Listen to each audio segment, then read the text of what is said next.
Halo semuanya, sebelumnya Assalamualaikum warahmatullahi wabarakatuh. Perkenalkan nama saya Fajar Muhammad Nadila, kelas 1C, Prodi Ilmu Komputer dengan mata kuliah Algoritma dan Pemrograman. Nah, di sini saya akan mempresentasikan 20 contoh penerapan atau penggunaan algoritma dengan dosen pengampu Bapak Sigit Auliana, Eskom, Mkom. Nah, sebelumnya saya ingin menjelaskan dulu apa ini algoritma. Saya akan menjelaskan dulu apa itu latar belakangnya dari algoritma. Pesatnya, penggunaan teknologi di era sekarang tidak bisa dipungkiri bahwa semua orang sudah tidak asing dalam penggunaan komputer. Justru teknologi komputer sekarang sudah sering digunakan di berbagai kegiatan masyarakat seperti bekerja, berbisnis, belajar, dan sebagainya. Jika kita tidak mengikuti perkembangan teknologi komputer ini, justru akan berdampak kepada kita di masa yang akan datang. Pentingnya bagi kita dalam menerapkan algoritma dalam kehidupan sehari-hari, karena dalam memecah suatu masalah kita membutuhkan suatu strategi atau langkah-langkah yang menyelesaikannya. Maka dari itu, kami di sini saya akan membahas mengenai apa itu algoritma dan bagaimana cara kita menerapkan dan menggunakan dalam kehidupan sehari-hari kita. Nah, saya akan menjelaskan dulu dari rumusan masalah. Yang ke satu, apa yang dimaksud dengan algoritma? Yang kedua, apa tujuan dan fungsi algoritma? 3. Bagaimana penyajian dan struktur data dalam algoritma? Apa dasar penyusunan algoritma? Sebelumnya contoh algoritma beserta penerapan dan penggunaannya. Nah, yang pertama-tama itu, apa itu algoritma? Nah, di sini saya akan menjelaskan apa itu algoritma. Algoritma adalah urutan langkah-langkah yang logis menyelesaikan masalah yang disusun secara sistematis dan logis. Kata logis merupakan kata kunci dalam algoritma. Langkah-langkah dalam algoritma harus logis dan harus dapat ditentukan bernilai salah satu atau benar. Dalam beberapa konteks, algoritma adalah spesifikasi untuk langkah untuk melakukan pekerjaan tertentu. Pertimbangan dalam pemilihan algoritma adalah: pertama, algoritma haruslah benar, artinya algoritma akan memberikan keluaran yang dikehendaki dan sejumlah masukan yang diberikan. Nah, di sini saya akan menjelaskan dulu mengapa algoritma itu sangat penting dalam pemrograman atau kehidupan. Nah, jadi algoritma itu sangat penting dalam pemrograman karena menjadi fondasi untuk memecahkan masalah secara sistematis, membantu untuk kode lebih efisien dan optimal, memudahkan pemeliharaan dan debugging program, serta memastikan program berjalan akurat dan konsisten. Nah, dalam kehidupan sehari-hari juga sangat penting bagi kita untuk berpikir kritis, mengoptimalkan tugas, menyelesaikan masalah, dan beradaptasi di dunia digital yang makin kompleks. Tanpa algoritma, program akan kacau, lambat, dan salah, sementara kita akan kesulitan menyelesaikan masalah secara sistematis. Nah, algoritma sendiri biasanya menggunakan flowchart. Apa itu flowchart? Jadi, flowchart itu adalah simbol-simbol yang mengurutkan langkah-langkah seperti langkah-langkah membuat mie gitu. Jadi, flowchart sendiri terdiri dari beberapa jenis, yaitu flowchart dokumen, sistem progres, sistem program, proses, dan lain-lain. Tujuan utama dari penggunaan flowchart adalah untuk menggambarkan suatu tahapan menyelesaikan masalah secara sederhana, terurai, rapi, dan jelas dengan menggunakan simbol-simbol standar. Nah, algoritma sendiri memiliki tujuan dan fungsi algoritma. Nah, ini dia tujuan dan fungsi algoritmanya. Sebelumnya, presentasi ini dibuat untuk bertujuan untuk memenuhi tugas mata kuliah algoritma dan pemrograman, untuk mengetahui bagaimana penerapan dan penggunaan algoritma dalam kehidupan sehari-hari. Nah, jadi tujuan dan fungsi algoritmanya, konsep dasar algoritma adalah memecah suatu masalah. Sudah jelas kalau tujuan dan fungsi dari algoritma berkaitan dengan pemecah masalah secara lebih rinci dan struktur. Secara lebih jelas, dapat saya uraikan bahwa adanya fungsi algoritma adalah: A. Memecah program yang sulit. B. Membuat program besar menjadi lebih sederhana. C. Dapat digunakan berkali-kali untuk memecahkan suatu permasalahan. D. Memudahkan programmer untuk membuat program. meminimalisir kesalahan. Karena algoritma itu terstruktur, maka kita bisa melihat alur algoritma untuk menemukan kesalahan. Selain itu, program algoritma juga akan didokumentasikan dengan mudah, struktur dan rapi sehingga akan sangat mudah dipahami oleh programmer atau mahasiswa lain. Nah, ini dia untuk contoh-contohnya. Saya akan menjelaskan untuk contoh pertama, yaitu algoritma dengan menggunakan flowchart audit perusahaan. Audit merupakan hal yang wajar dilakukan di perusahaan dan ini dia alur flowchart-nya. Nah, untuk ininya, pemilik perusahaan menjadwalkan audit, melakukan audit di bagian tertentu. Jika cocok atau sesuai, hasil audit dikirimkan. Jika tidak cocok, jalankan sistem korektif, baru mengirimkan laporan hasil. Setelah prosesnya selesai, perbarui jadwal auditnya. Nah, ini untuk contoh keduanya. Algoritma menggunakan flowchart menghitung nilai Y dari persamaan Y sama dengan 2X tambah 5. Mulai. Pertama-tama mulai. Kedua, deklarasikan variabel X dan Y. Ketiga, masukkan nilai X. Keempat, hitung nilai Y sama dengan 2X tambah 5. Kelima, cetak nilai X dan Y. Dan keenam, itu selesai. Nah, ini adalah contoh ketiga, algoritma flowchart mengirim surat melalui jasa pengiriman. Yang pertama itu mulai, yang kedua siapkan surat yang akan dikirim, amplop, alat tulis, dan lem. 3. Memasuki surat ke dalam amplop. Yang keempat, lem amplop agar tidak bisa dibuka. Yang kelima, tulis nama dan alamat tujuan surat serta nama dan alamat pengirim.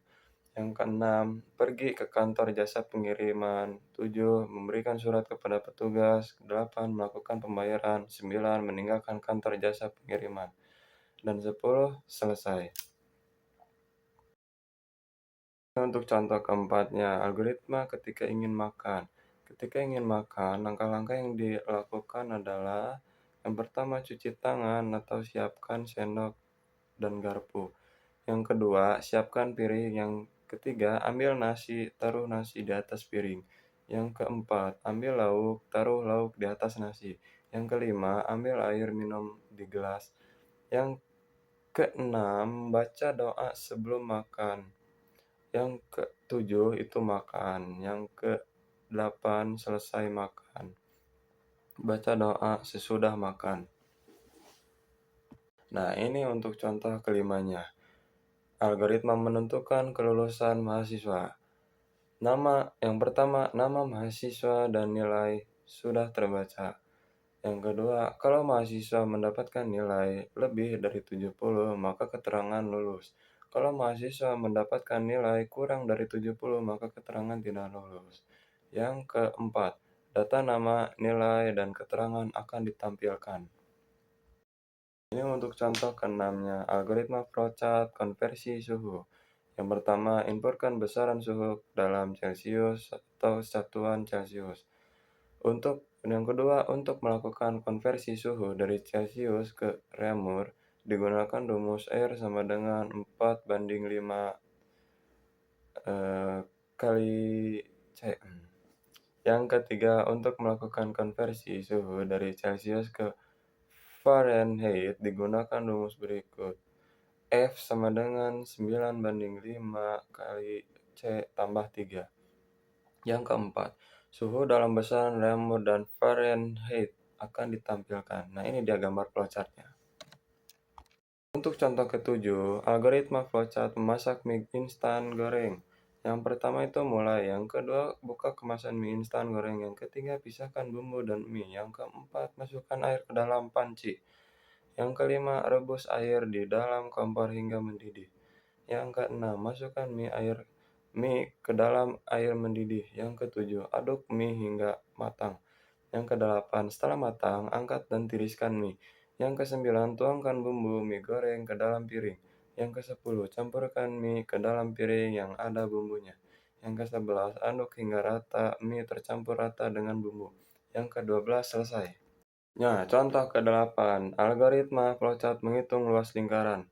Yang pertama, mulai. Yang kedua, deklarasikan terlebih dahulu variabel yang akan digunakan float R, L, P sama dengan 3.14. Yang ketiga, masukkan jari-jari lingkaran yang ingin dicari luas lingkarannya, tanda kurung input R.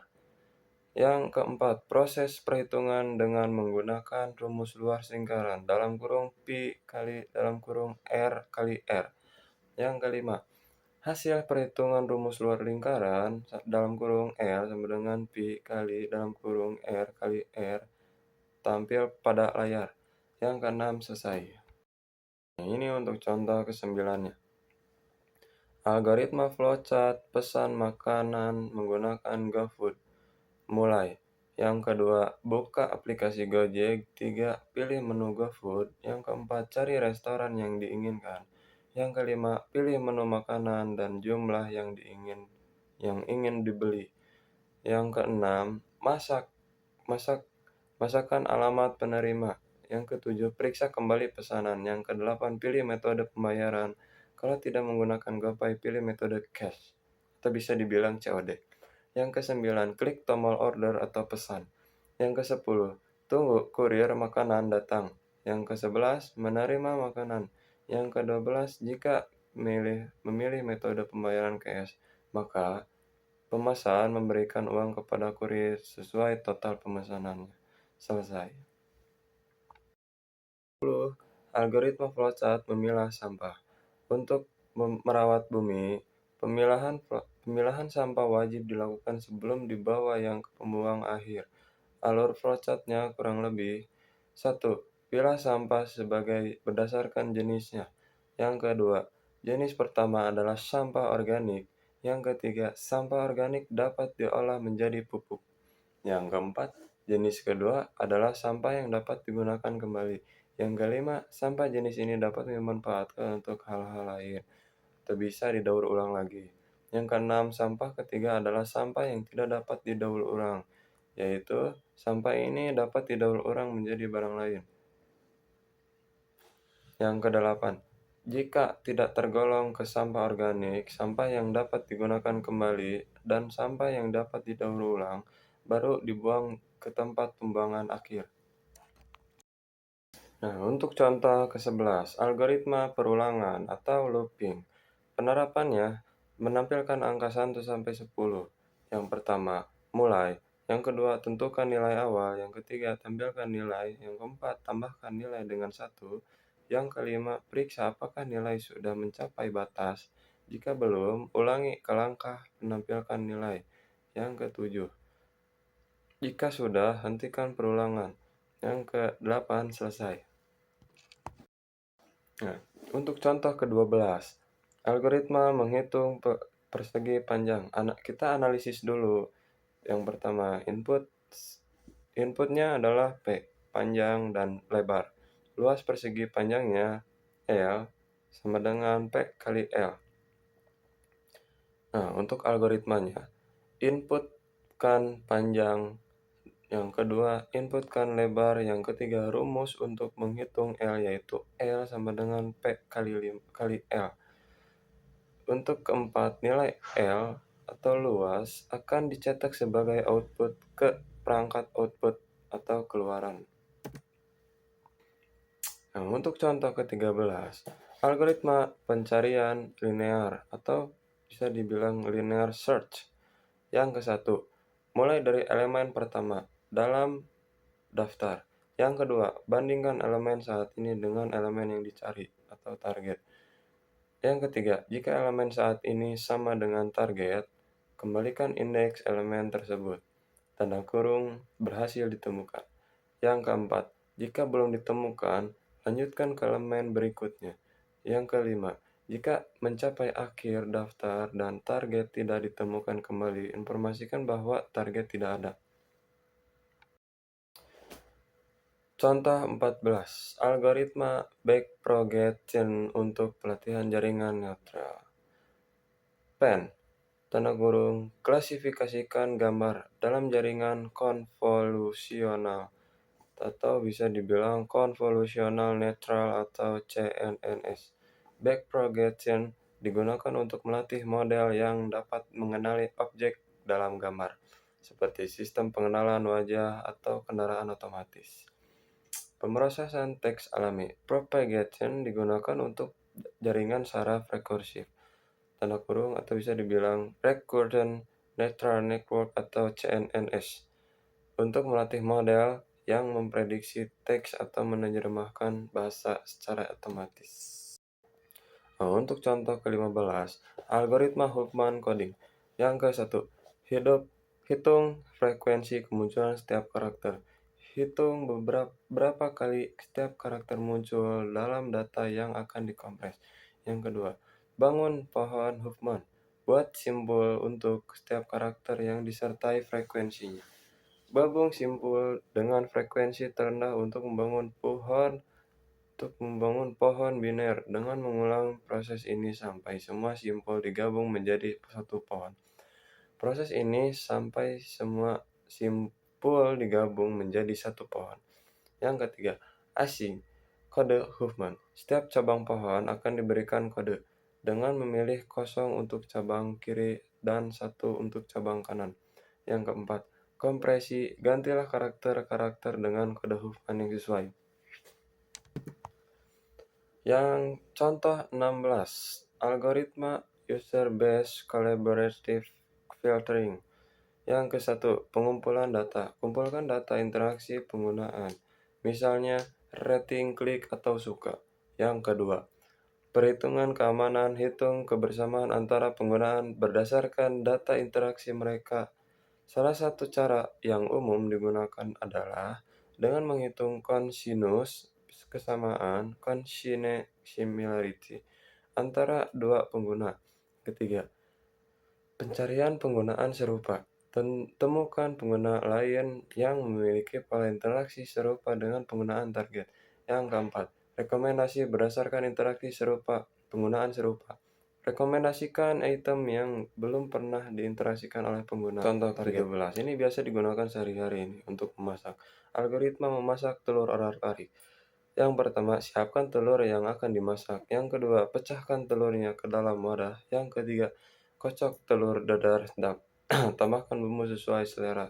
Yang keempat, panaskan penggorengan. Yang kelima, masukkan dan kocokkan telur ke penggorengan yang sudah panas. Yang ketujuh, yang keenam, aduk telur sampai menjadi orak-arik. Nah, ini dia untuk gambar telur orak-ariknya. Nah, untuk contoh ke-18, algoritma bubble sort. Yang pertama, mulai dari elemen pertama dalam daftar. 2. Bandingkan elemen saat ini dengan elemen-elemen berikutnya. Yang ketiga, jika elemen saat ini lebih besar dari elemen berikutnya, tukar posisi kedua elemen. Yang keempat, ulangi langkah-langkah 2 dari 3 untuk seluruh daftar.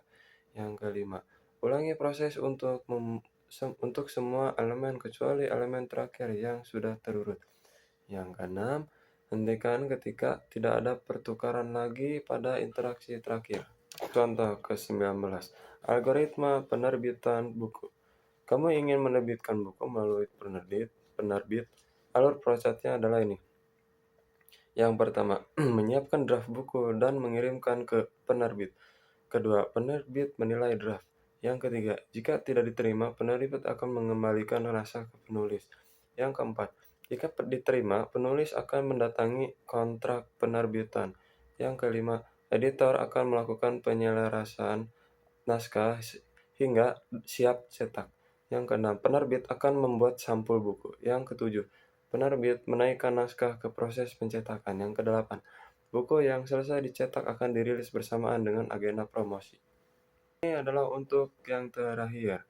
Kamu ingin membeli asuransi dan suatu waktu kamu harus melakukan klaim. Alur flowchartnya. Yang ke-1, karena baru, kamu harus mengisi formulir registrasi. Yang kedua, membayar premi asuransi untuk membeli asuransi. Yang ketiga, pihak asuransi mencetak transaksi pembelian. Yang keempat, pihak asuransi mengeluarkan polis. Yang kelima, perusahaan asuransi menerima pembelian. Yang keenam, suatu waktu hal yang diasuransikan mengalami musibah. 7. Pemilik melakukan klaim asuransi. 8. Perusahaan asuransi melakukan investigasi. Yang kesembilan, jika tidak ditanggung, kompensasi ditolak. Jika ditanggung, perusahaan asuransi membayarkan kompensasinya. Yang kesepuluh terakhir, jika ingin melakukan pembaruan asuransi, kembali ke bagian transaksi pembelian. Untuk kesimpulannya, algoritma adalah urutan langkah-langkah logis penyelesaian masalah yang disusun secara sistematis dan logis. Kata logis merupakan kata kunci dalam algoritma. Dalam beberapa konteks, algoritma adalah spesifikasi urutan langkah-langkah untuk melakukan pekerjaan tertentu. Pertimbangan dalam pemilihan algoritma adalah: pertama, algoritma haruslah benar, artinya algoritma akan memberikan keluaran yang dikehendaki dari sejumlah masukan yang diberikan. Tujuan dan fungsi dari algoritma adalah memecahkan suatu masalah secara lebih rinci dan struktur. Dan tadi untuk contoh-contohnya udah saya jelaskan dan dah. Nah, ini dia untuk daftar pusakanya. Oke, begitu saja penjelasan dari saya. Kurang lebihnya mohon maaf karena saya juga manusia memiliki kesalahan. Jika kalian apa ya yang kurang mengerti bisa bertanyakan kepada saya. Bisa dalam komen tersebut. Bisa kalian komen. Dan begitu saja. Assalamualaikum warahmatullahi wabarakatuh.